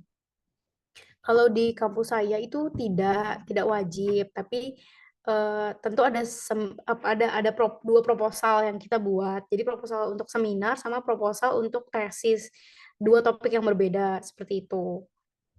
Nah, proposal seminar ini dibuat ketika saya semester 1 dan 2. Jadi kan kuliah itu kan kita kan normalnya itu 1 tahun masa kuliahnya. Nah, tahun kedua itu kita biasanya mulai bikin tesis. Nah, ketika saya udah masuk kuliah semester 2, itu saya sudah mulai bikin tesis, sudah ngasih tahu Pak atau Pak dosen saya mau ambil ini untuk tesis. Nah, sebelum saya udah menentukan itu, saya udah ngasih tahu dulu sebelum proposal tesis. Ada seminar juga, proposal seminar itu berbeda topiknya sama proposal tesis seperti itu. Jadi kita bikin dua. Kalau di kampus aku ya, kayak gitu Kak kurang lebih. Oke, baik. Terima kasih banyak Kak Ferisha. Bagaimana Kak Ulfa? Iya. Satu lagi boleh ya? Ini Kak, kan tadi tiap universitas beda regulasi ya. Ada yang tesis atau non tesis kayak gitu. Tapi nanti saat ke Indonesia bisa diakui atau tidak ya? Nah, untuk nah ini sebenarnya yang jadi masalah, bukan masalah sih, yang jadi pertimbangan kita juga ya teman-teman S2 di sini, kenapa kita kebanyakan hampir semua teman-teman yang aku kenal itu ngambilnya tesis, karena kalau misalnya kita harus kembali ke Indonesia otomatis harus ada yang kita bawa, karena Indonesia itu jadi gini Kak, kalau di Turki itu yang penting itu bukan jurnal, istilahnya bukan jurnalnya. Kalau di Indonesia kan kita harus bikin jurnal. Nah, masalahnya ini kemarin itu kan jadi pertimbangan juga karena di Indonesia itu ternyata banyak banget jurnal yang diterbitkan, tapi ternyata tidak bisa gimana ya, tidak bisa mewakili society gitu loh Kak. Nah, kalau di Turki itu mereka tidak terfokus sama jurnal, tapi apa yang bisa hasil tesis kita gitu, yang mereka lihat. Makanya kalau misalnya kembali ke Indonesia, saya rasa kalau kakak memang mau kembali ke Indonesia untuk bekerja nantinya, kakak menurut saya harus ngambil tesis seperti itu. Tapi tidak wajib diterbitkan. Kalau misalnya memang kakak nanti mau ambil S3, otomatis kan harus ada yang sudah ada yang diterbitkan. Saya mau ambil S3 di Indonesia contohnya. Nah, itu berarti kakak bisa lihat nanti, oh kakak butuhnya apa nih, saya mau jadi dosen misalnya gitu, saya mau S2 di Turki, mau S3-nya di Indonesia, otomatis saya harus punya jurnal yang sudah saya terbitkan. Bisa kakak ambil S2 di sini dengan tesis, nanti kakak bicara dengan dosennya, saya mau terbitkan jurnal kira-kira kalau seperti ini tuh sudah cukup atau belum, topiknya sudah menarik apa belum, dan lain sebagainya.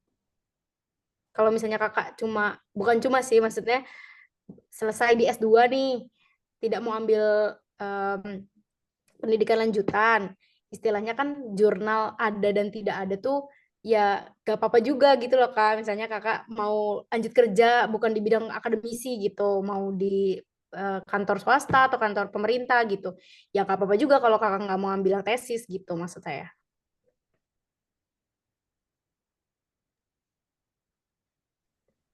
Rizka, terima kasih Kak. Iya, Oke, sama-sama. baik. Terima kasih banyak juga untuk Kak Ulfa atas pertanyaannya. Mungkin ini ada satu lagi Kak terakhir karena udah dari tadi nih komen ada di kolom komentar. Dari Kak Fadli, terima kasih untuk materinya Kak Ferisha. Pertanyaan saya, apakah ada asuransi kesehatan yang bisa digunakan oleh mahasiswa? Kemudian untuk mengecek prodi magister psikologi terbaik di Turki bagaimana? Nah, maaf tadi yang pertanyaan pertama itu Tentang asuransi kesehatan yang digunakan oleh mahasiswa, Kak.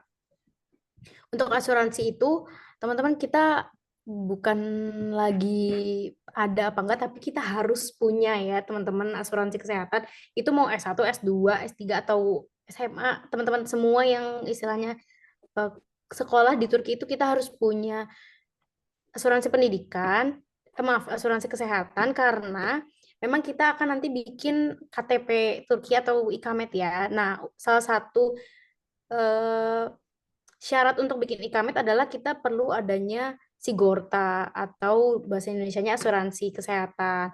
Nah, ini bisa dipakai teman-teman kalau misalnya teman-teman ternyata sakit, tapi memang sigorta ini kalau yang kita beli dari lokal misalnya kayak gitu, perusahaan-perusahaan lokal itu covernya itu dia nggak bisa yang full coverage gitu loh. Jadi misalnya teman-teman sakitnya tertentu pastinya itu hanya sekian persen yang bisa di cover oleh mereka. Kebetulan aku juga waktu itu pernah sakit di Turki.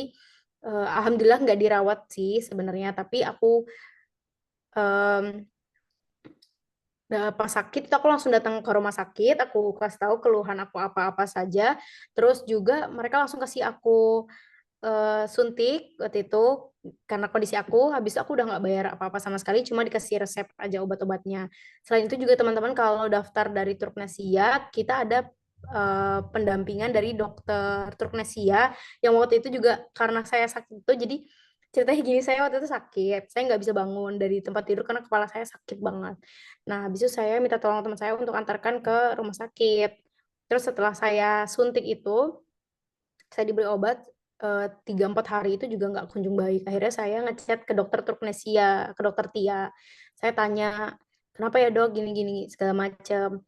Nah, dokter Tia itu, dokter Turknesia dari Turknesia itu sebelum saya berangkat itu sudah diberikan kita satu set obat yang sekiranya bisa bermanfaat kalau misalnya kita sakit. Nah, dokter Tia bilang kalau misalnya ini loh listnya obat-obat yang bisa kamu pakai. Kemarin ada di tas kamu, tasnya diberikan dari Turknesia itu isinya, coba kamu cari ada obat ini, obat ini, obat ini. Terus dokter Tia juga bilang, boleh nggak saya diminta foto wajahnya waktu itu, wajah saya. Jadi saya foto, terus dokter Tia bilang, Felisa kamu perlu pakai kacamata. Ternyata masalahnya ada di situ, karena mungkin sering nonton film, baca-baca jurnal gelap-gelap atau apa segala macam. Terus dokter Tia bilang kayak gitu, saya minumlah obat dari dokter Tia. Ternyata sembuh. Jadi karena memang mungkin dosis-dosisnya juga berbeda ya, kita orang asing sama orang Turki. Jadi ya itulah kalau misalnya di Turki mungkin teman-teman kita yang orang Turki itu kan badannya mungkin lebih besar, terus struktur darahnya mereka berbeda sama kita ya kan, karena mereka mungkin musimnya juga berbeda sama kita, jadi ketahanan tubuhnya pasti beda lah sama kita. Nah itu makanya tadi di Turknesia juga kita dikasih obat pas berangkat dan ada dokternya yang bisa kita hubungi. Seperti ini. Berarti ada difasilitasi asuransi kesehatan dan konsultasi secara gratis ya Kak ya? Betul. Seperti itu. Oke, mungkin Kak Fadil atau Fadli tadi, Fadli, untuk pertanyaan selanjutnya terkait prodi Magister Psikologi terbaik di Turki, karena membutuhkan diskusi berlanjut yang mungkin akan lebih panjang dan lebih mendetail, boleh menghubungi admin kami ya melalui Instagram @tuknesia. Sepertinya cukup ya teman-teman untuk sharing session yang seru banget dari pertanyaan-pertanyaan tadi juga. Kalau dari teman-teman yang lain ada pertanyaan yang sekiranya masih penasaran tapi karena keterbatasan waktu jadi nggak bisa ditanyakan di sesi ini, mungkin bisa hubungi ke Instagram @tuknesia. Sebelum kita lanjut nih ke kuis yang akan berhadiah GoPay sebesar Rp100.000 untuk 3 orang beruntung, kita dokumentasi dulu kali ya Kak. Untuk teman-teman peserta, boleh dong ini open kameranya biar kita bisa lihat nih wajah-wajah teman-teman di Indonesia yang hadir pada sore hari ini.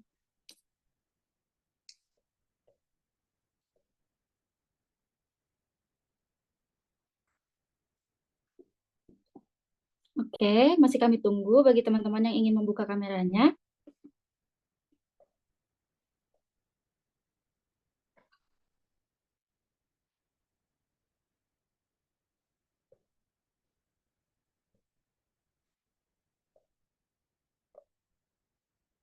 Oke, saya hitung 1 sampai 3. Boleh senyum ya, teman-teman.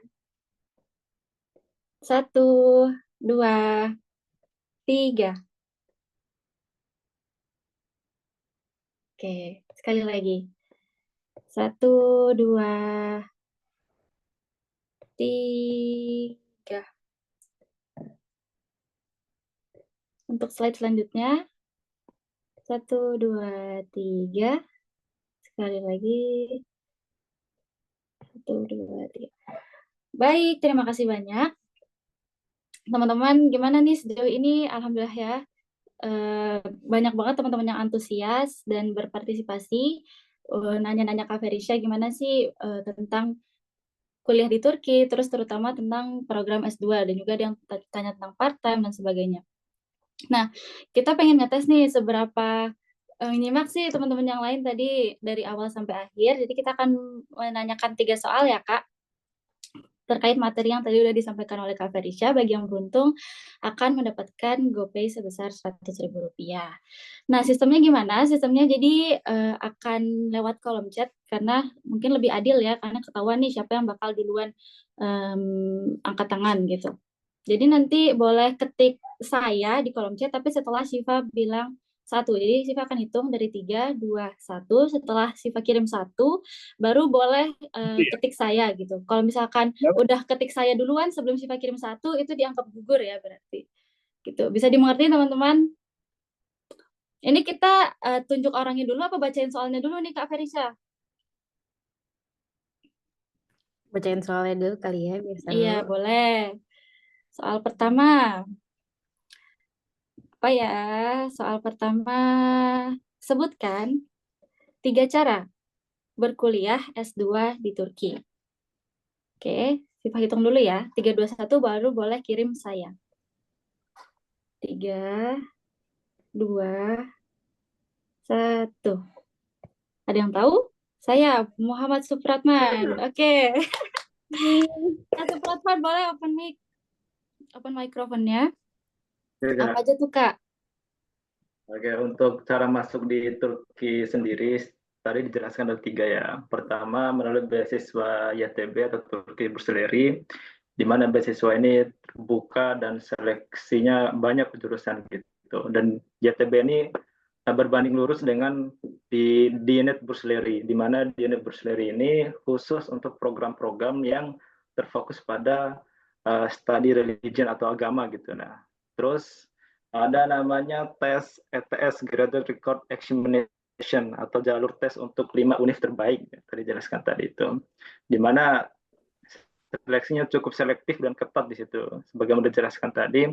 Terus ada jalur berkas melalui Turknesia tadi ya, sebagaimana dijelaskan A sampai Z ya teman-teman paham lah Turknesia itu gimana prosesnya, mekanismenya seperti apa, tadi dijelaskan semua. Wah, Itu sih. hebat. Jawabannya 100 ya, Kak? Ya, Oke. aku lurusin sedikit ya. Kalau yang GRE tadi itu bukan cuma 5 kampus aja, tapi banyak kampus di Turki yang top Turki itu bisa pakai GRE. Tapi mestinya itu salah 5 contohnya yang teman-teman bisa daftar itu 5 kampus yang tadi. Seperti itu.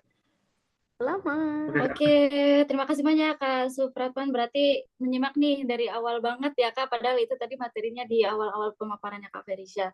Udah Nanti siapin 2 slide nih Kak, Gidok sama ininya. Itu nanti catatan. Kak Supratman boleh hubungi admin Turknesia ya. Oh, yang di web WhatsApp itu ya Kak. Di WhatsApp, oke sebentar. Nanti akan kami kirimkan nomor WhatsApp-nya di kolom komentar. Oke, terima kasih banyak Kak Man untuk jawabannya. Sebentar. Sama Saya Kak. kasih batas suci dulu untuk soal selanjutnya. Kak Man nggak boleh jawab lagi ya. Kasih kesempatan buat orang lain ya untuk dapat hadiah GoPay Rp100.000. Oke, itu batas sucinya. Soal kedua, Kak Ferisha bacain soal keduanya, Kak. Soal kedua, sebutkan 4 persiapan kuliah S2 di Turki. Oke. 4 persiapan kuliah S2 di Turki. Teman-teman siap ya, sampai setelah 1 baru boleh ketik saya ya. 3, 2, 1. Saya Diaul Haq Adila. Kak Diaul Haq Adila boleh open microphone-nya.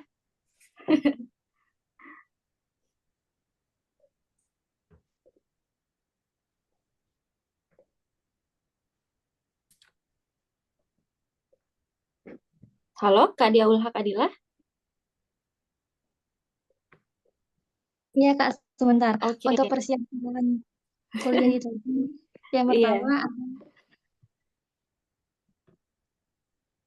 Iya. pertama ada akademik, dokumen, persiapan diri, dan finansial. Oke, betul. Selamat Kak Diaul Haq Adila. Boleh hubungi admin Turknesia ya via WhatsApp atau Instagram.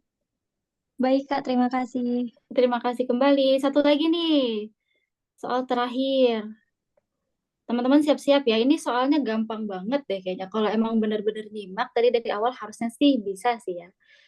Coba, tadi teman-teman ada yang aware nggak, ada notice nggak ya? Tadi Kak Ferisha ada mention. Ini adalah salah satu habitnya mahasiswa-mahasiswa di Turki ketika menjelang ujian. Apakah itu? 3, belum 3, 2, 1, sabar Mas Sodik, Mas Fadli, sabar. Sabar. Saya hitung dulu. Apa GoPay-nya kita bagi 2 aja, Mas Sodik.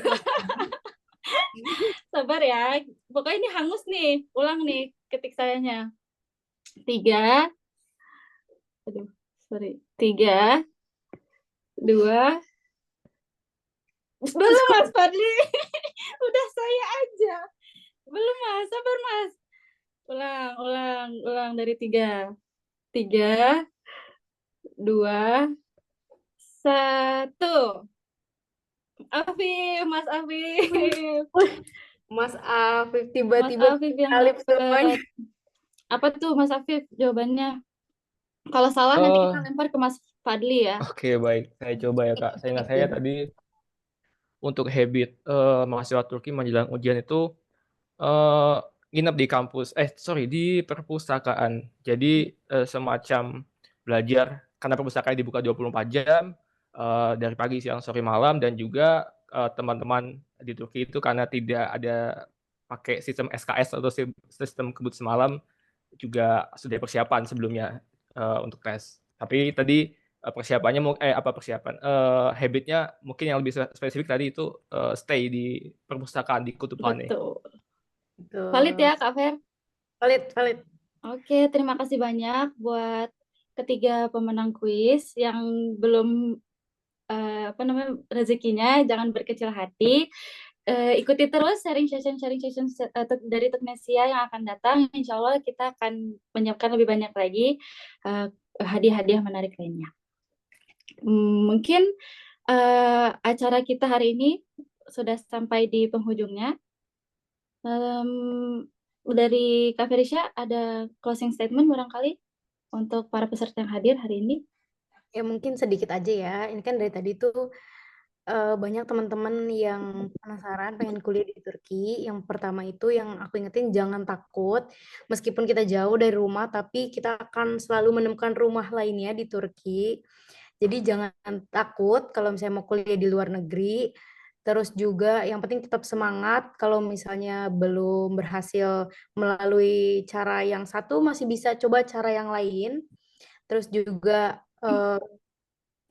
yang terakhir, mau kuliah di Turki ataupun enggak, tetap semangat. Apapun cita-cita kalian, tetap harus kalian perjuangkan. Karena kalau punya mimpi yang besar itu memang harus kita perjuangkan bersama-sama. Itu aja sih. Terima kasih. Terima kasih banyak Kak Ferisha buat pemaparannya hari ini. Ilmunya sangat-sangat daging, sangat-sangat bermanfaat. Semoga untuk Kak Ferisha juga karirnya sukses di masa depan. Apapun yang akan Kak Ferisha lakukan dipermudah dan dilancarkan oleh Allah Subhanahu wa Ta'ala. Mohon doanya juga buat Syifa yang masih kuliah di Ankara, semoga dilancarkan studinya. Untuk para hadirin yang datang pada hari ini, saya pengen berterima kasih pertama-tama ke Teknesia karena menyelenggarakan acara sharing session yang sangat bermanfaat, dan sebagai lembaga yang udah membantu Syifa dan Kak Ferisha dari awal kami berangkat ke Turki sampai Kak Ferisha sampai lulus, dan sampai Syifa sampai detik ini yang masih berjuang kuliah di Turki. Dan terima kasih banyak juga kepada Kak Ferisha yang udah mempersiapkan segala macam presentasi, terus juga cerita-cerita menarik, cerita-cerita unik tentang kehidupan perkuliahan S2 di Turki, khususnya di kota Tokat. Dan juga untuk para peserta yang menyempatkan waktunya dan berpartisipasi secara aktif di sharing session kali ini. Semoga kita bisa berjumpa di acara sharing session selanjutnya. Dan mohon maaf, karena sebagai moderator masih banyak kurangnya. Kami tutup. Wassalamualaikum warahmatullahi wabarakatuh.